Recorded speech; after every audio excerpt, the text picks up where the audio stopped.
On June 29, 2011, a law student at Mercy University's School of Law, who had recently graduated, was reported missing under mysterious circumstances.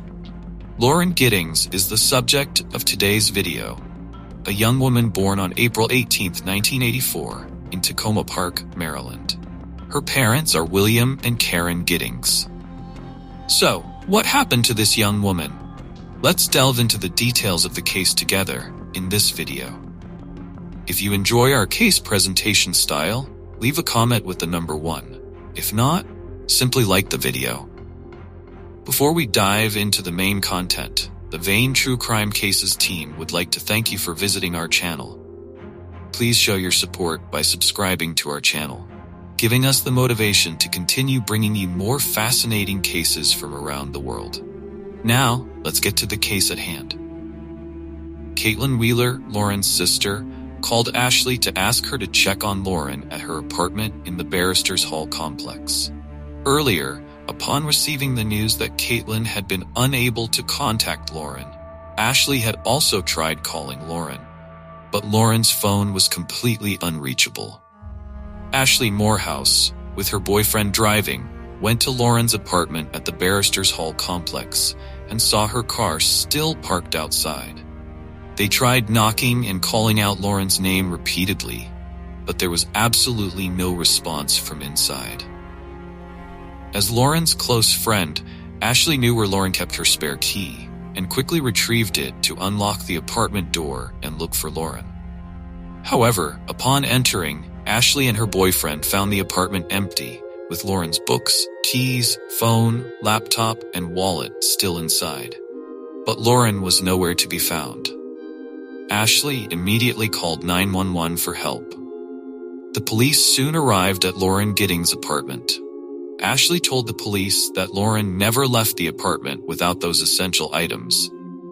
The police conducted an initial preliminary inspection of the entire apartment, but they determined that there was no evidence of forced entry, nor any signs of a struggle. All of the belongings in the apartment were intact. Nothing appeared to be missing. However, everyone felt something was off. At this point, Ashley told the police that she had called some of her friends, as well as people she knew who lived in the complex, to inquire about Lauren. At the same time, everyone had searched the surrounding area before calling the police. However, no one could find her. Lauren's friends told Ashley they last saw her at an end-of-year party 4 days earlier. After the party ended, Lauren left the next morning and showed no signs of anything unusual. Although the police had searched the entire apartment and found no evidence of blood to suggest a struggle, they decided to use luminol to see if there were any hidden bloodstains. The first thing they did was start with Lauren's bedroom and the entire apartment, but found nothing. However, when the police sprayed luminol in the bathroom, a horrifying sight met their eyes. Lauren's bathtub was full of blood. By this point, the police were certain that Lauren had been murdered, and the immediate priority was to find her body. Shortly after, Ashley also called Lauren's sister, Caitlin, with the news. Upon receiving the devastating news from Ashley, Caitlin and her new husband, who were on their honeymoon, immediately took a flight to Macon, Georgia, where Lauren was living. Lauren's parents and her other sister, Sarah, also flew to Macon as soon as they heard the news. Everyone in Lauren's family was heartbroken to learn of their daughter's murder. Lauren's family said, Lauren Giddings' family was extremely proud of her. They had good reason to be. Lauren was the first person in her family to go to college. She was driven, enthusiastic, and ambitious, so going into law held a lot of significance for her. In 2008, she moved from Maryland to Macon, Georgia, to pursue her dream of becoming a lawyer, a defender of justice. She had a very close dog named Butterbean. Lauren was an outgoing, friendly, kind, and caring young woman, always thoughtful of those around her. She had recently graduated, and Butterbean was present at her graduation ceremony, along with her family and her boyfriend, David Vandiver. Upon hearing the news of his girlfriend's tragedy, David Vandiver, a lawyer in Atlanta, who was 20 years older than her, said of Lauren, "I thought she was beautiful, intelligent, very grounded, very easygoing, very humble, very sharp, and could always make me laugh, and I could always make her laugh." He shared that the couple met in 2007, while Lauren was interning at the law firm where David worked. Lauren was 23 years old at the time. They began dating in September of 2007. The age gap didn't bother Lauren. She actually liked David. They officially became a couple shortly after. They had many things in common, including a similar sense of humor. Their 4th anniversary was going to be in the fall of 2011. After passing the bar exam, Lauren planned to move in with David in Atlanta. On June 26, 2011, David was in California on a golfing trip. He was the last person Lauren contacted before she disappeared. On the evening of June 25, 2011, she had written him an email that covered a variety of topics. According to David, the email started with the line, "Just had an awkward conversation," referencing a conversation Lauren had with a friend who was asking probing questions about their relationship. One part of the email was quite alarming, as Lauren mentioned she thought someone had tried to break into her apartment on Thursday night. But from the way she wrote it, she didn't seem too concerned, calling them Macon hooligans. According to Lauren's family, after graduation, Lauren returned to her hometown in Maryland to attend her sister Caitlin's wedding, which had recently taken place. After that, she returned to her Macon apartment at Barrister's Hall to study. Lauren told her family that she really needed time to focus on her studies. She decided not to use any distracting devices so she wouldn't be bothered. However, when she returned to her apartment, Lauren felt that something was very unusual about her home. Lauren had spoken to her sister about something that she couldn't prove and knew sounded strange, but was convinced was happening. She could feel things were being moved around, like someone was coming into her apartment when she got home after being out. She felt someone was watching her, but there had been no signs of a forced entry, so she had no idea how this could be happening. However, by June 27, 2011, everyone had stopped hearing from her. Everyone assumed she was studying, as she had told her family. But days went by without any news from Lauren. Concerned and uneasy, Caitlin called Ashley and asked her to check on Lauren at her apartment. Prior to this, Katie O'Hare, one of Lauren's closest friends since elementary school, had been worried. Katie still lived in Maryland, working as a healthcare worker. By Wednesday, June 29th, she was concerned that she hadn't heard from Lauren in 4 days. She knew Lauren was busy, but Katie was sure she would have replied to at least one of her messages by that point. It was completely out of character for Lauren. Katie was the one who sounded the alarm about Lauren's unusual silence. And she was right to do so. She started contacting other mutual friends and Lauren's family, asking if anyone had heard from her, but absolutely no one had any news.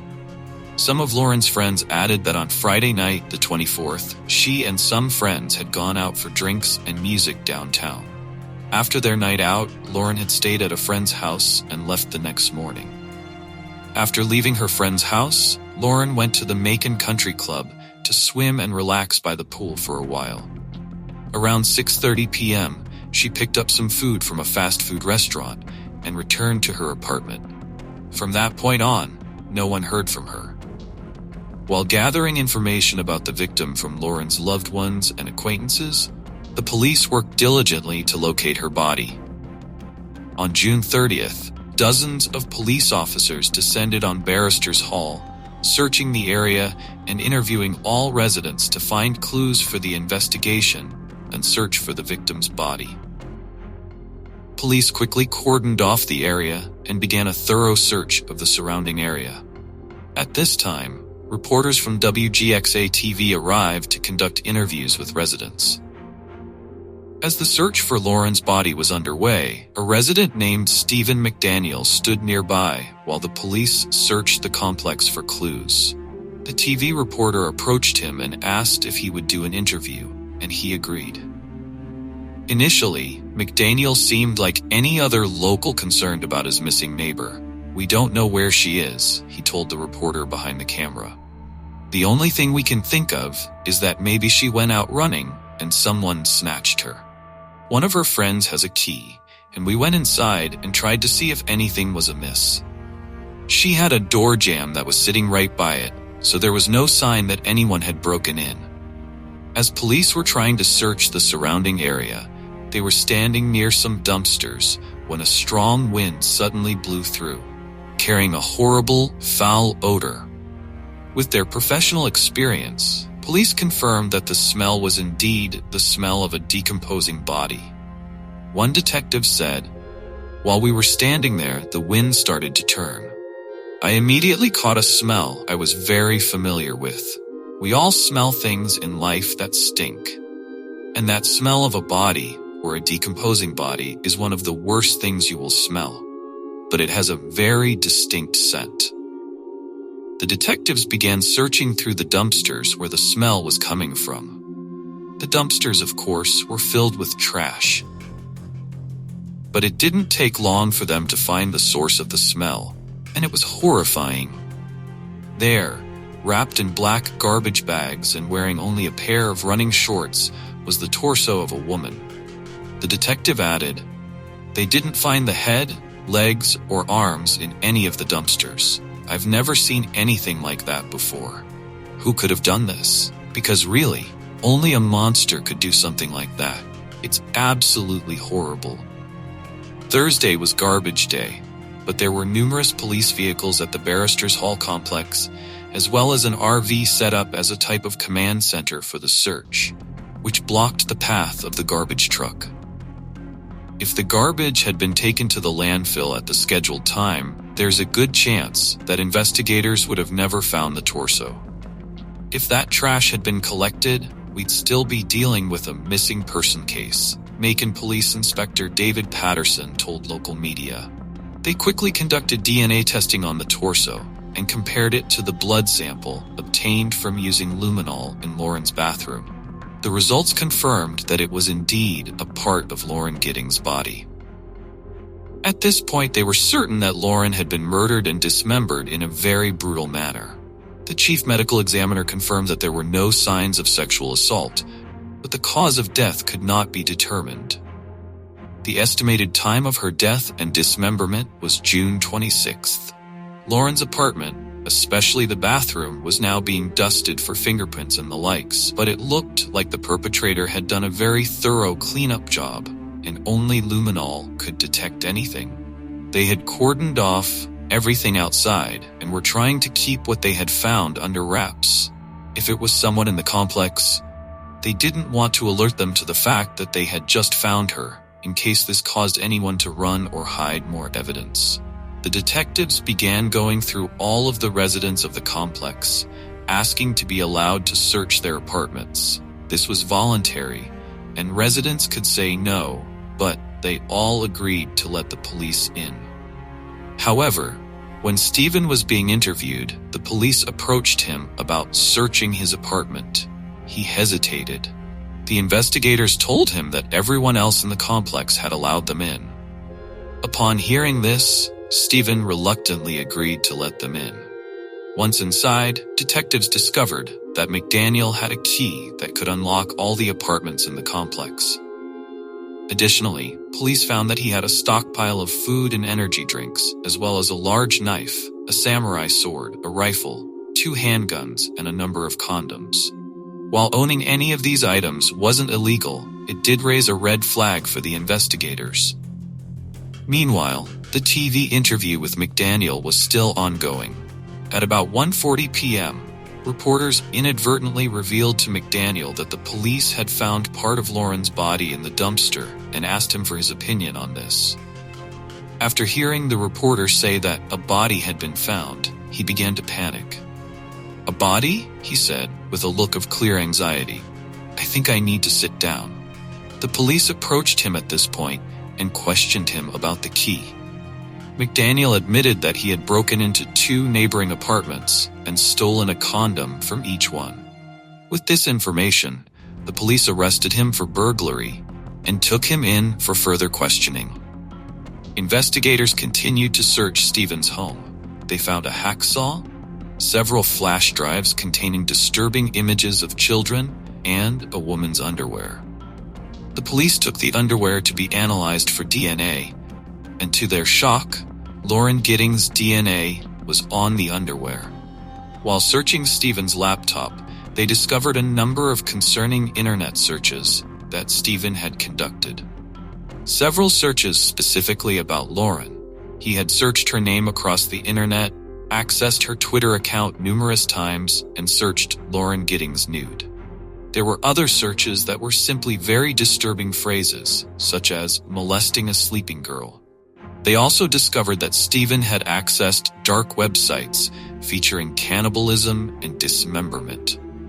On the day Lauren's body was found, he had searched how to permanently delete search history. They discovered that he had written blogs about torturing and killing women, sharing his depraved fantasies on forums.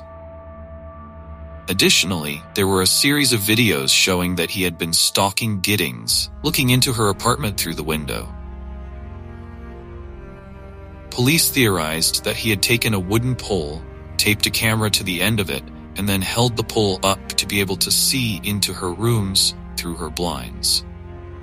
In the laundry room of the apartment complex, police found a hacksaw that matched the packaging found in McDaniel's apartment, along with a blood-stained sheet. After testing, police confirmed that the blood on the sheet was indeed Lauren's. During the interrogation, faced with intense questioning and pressure from investigators, he sat nearly motionless throughout the interview, barely moving his head, and police had to ask him to look them in the eyes multiple times. While he had previously been eager to talk to the media and know everything that was going on, he was now completely silent. He avoided all questions from the detectives, and if he did answer, he simply repeated the phrases, "No, and I don't know." Even when the detectives left the room, he remained in the same position, staring straight ahead. His constant repeating of "no" and "I don't know" was now starting to grate on Detective Patterson. Also, during the interrogation, police received a call from a former roommate of Stephen's from their days as college students at Mercer. Thad Money told the police that when they lived together, Stephen would often tell him about how he could commit the perfect murder and never get caught. Despite a plethora of evidence that could convict him, at this point, police still hadn't collected any specific, reliable evidence that could definitively prove he was the one who killed Lauren. There was no DNA evidence linking him to her. Nothing belonging to him was found in the bathroom, and none of his DNA was on the hacksaw. Regarding the underwear, he could potentially explain it away as something he stole, just as he had done with the condoms.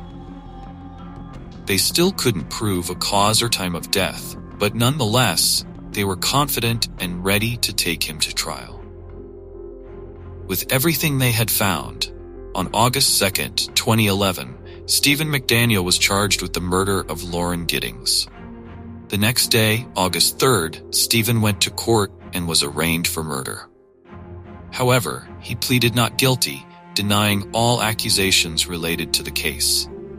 On August 23rd, he was charged with 7 counts of child exploitation due to the child pornography found on memory cards in his apartment. In December, Stephen pleaded not guilty to these charges. Stephen's bail was set at $850,000, an amount his family could not afford. He remained in jail awaiting trial.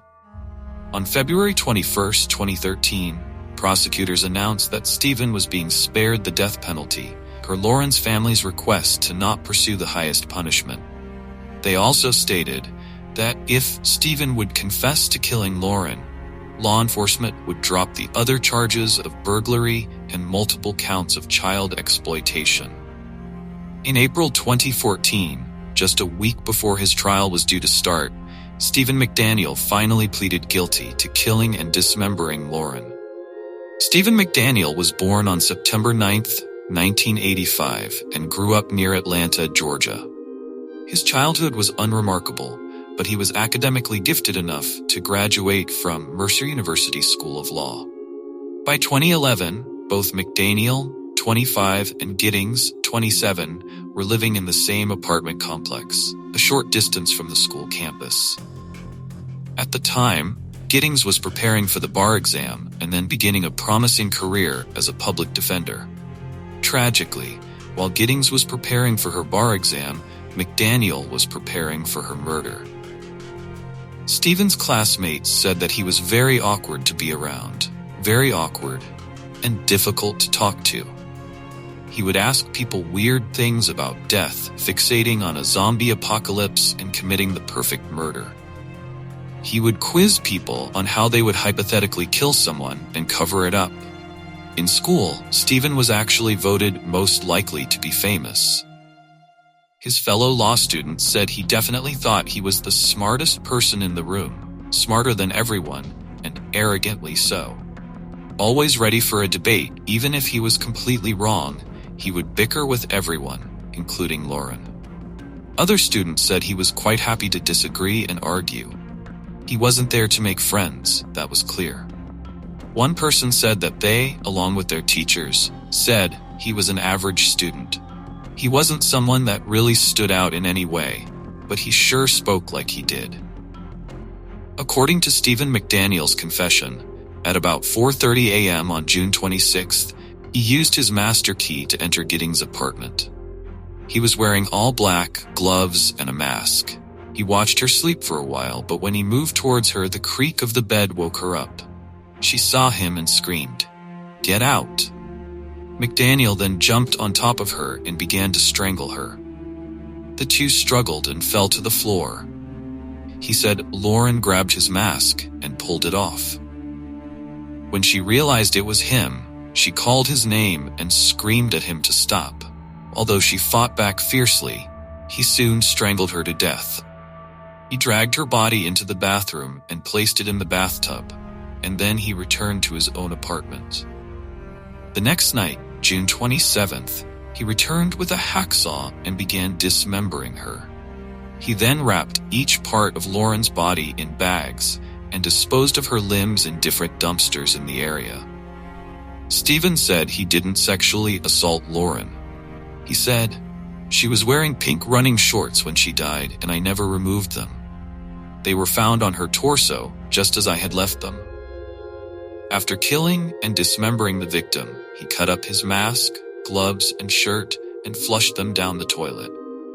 With Stephen McDaniel's confession, he was sentenced to life in prison without parole until 2041. After being convicted from prison, he wrote a lengthy letter claiming he was the victim of police intimidation and his case from the start was unfair. Stephen's father started a GoFundMe campaign to help cover his legal expenses in 2018, but it was quickly taken down. Stephen requested a new trial and, in his opinion, a fair trial. He filed an appeal in 2018. However, this appeal was quickly rejected.